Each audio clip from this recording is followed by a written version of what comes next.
জীবন কারোর জন্য থেমে থাকে না, তাই জীবনকে সাজাতে হয় নিজের মতো করে। তো আসসালামু আলাইকুম সবাইকে। সবাই কেমন আছেন? আশা করি ভালো আছেন, সুস্থ আছেন।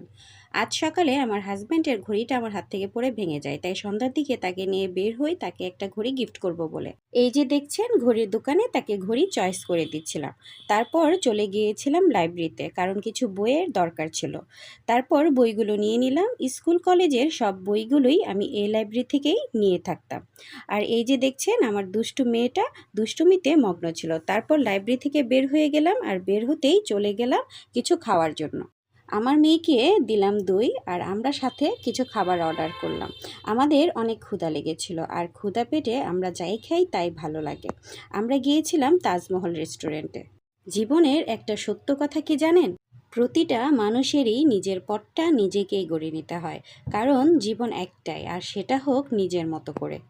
তাই জীবনটাকে নিজের মতো করেই সাজাতে হয়। কে কী বলল, কে কী করলো, সেগুলো দেখার দরকার নেই।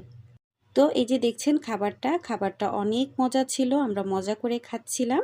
আমাদের খাওয়া দাওয়া শেষ করে আমরা বাসার উদ্দেশ্যে রওনা দিলাম। তো আজকে এখানেই শেষ করছি। সবাই ভালো থাকবেন, সুস্থ থাকবেন। আল্লাহ হাফেজ।